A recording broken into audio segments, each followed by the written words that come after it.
Hello friends, welcome to the example presentation for the Young Mahatma Gandhi contest. You can find more about Young Mahatma Gandhi contest in the description below. I am Arnav and I study at the Ryan International School, Mayur Vihar. Let's watch a presentation by Anika Mehra from Ryan Vasant Kunj. Her topic is Israel-Palestine Conflict. Over to Anika. Hello friends, today I, Anika Mehra from Ryan International School, Vasant Kunj, will present before you my understanding of the Israel-Palestine conflict.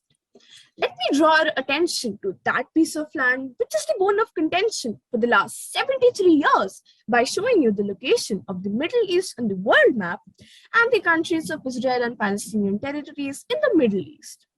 So the conflict starts from World War I, where the Britishers used the Arabs and the Zionists who wanted the creation of a separate Jewish state to win the war against the Ottomans, and the Jewish state was created through the Balfour Declaration of 1970. However, the Arabs never accepted the Jewish state on their land, and hence the fighting between the Arab and the Zionist militant group continued till the 40s, where the UN intervened by giving the partition plan in 1947 for the Jewish and Arab state, and Israel was created in 1948. Just after its creation, the Arabs attacked Israel but were unable to defeat it. Interestingly, they took over the Palestinian territories from where they launched the attacks. Now in 1959, Yasser Arafat, who later became the leader of PLO, created a militant group known as Fatah, and PLO is created in 1964. In 1967, we have the Third Arab-Israeli War, wherein Israel captures most of the Palestinian territories except for Gaza. Throughout the 1970s, the PLO attacked the Israeli civilians, the soldiers, the officials, and also indulged in airplane hijackings and massacring the Olympic team. Now Hamas, another militant group, comes up in 1987 with the support of Muslim Brotherhood and also did not acknowledge the state of Israel. In 1988, there is some change where we find that Jordan moves out of the West Bank, PLO acknowledges the existence of Israel, and UN too acknowledges the existence of Palestine. So the Oslo Accords falls through with the demise of Arafat in 2004 when the Fatah leader Mohammed Abbas took over the government, and simultaneously the Israeli forces killed the Hamas leader.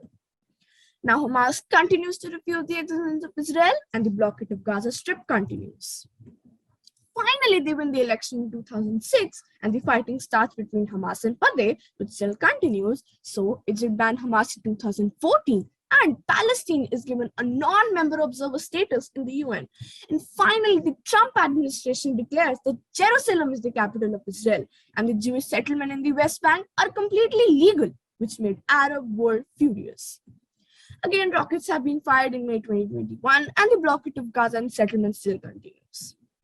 So if anyone is thinking of democracy and development here, then the answer is no.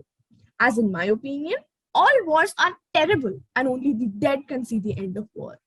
I draw your attention to the Human Development Index rankings from 2020 given by the UN Treaty, where we observe that the Israelis have done much better than the Palestinians because it has a stable government and democracy, while Hamas and Fatah are still fighting within themselves and Israel. Also, they have a corrupt government which led to no development. So as I come from Gandhi's land, one quote of his seems absolutely apt in this situation. An eye for an eye only ends up making the whole world blind. It is preferable to concentrate on the years ahead rather than just cursing for what was done in the past. So both the nations should express their views in non-violent ways and learn from Gandhi to attain the path of peace. Thank you. Wow, this was a lot of information in 4 minutes. Anika made a complex topic like Israel-Palestine easy to follow with a clean design. The storyline was in chronological order, which made it easy to understand the long timeline. Also, we can easily make out she practiced her speech very well. Now it's your turn, friends.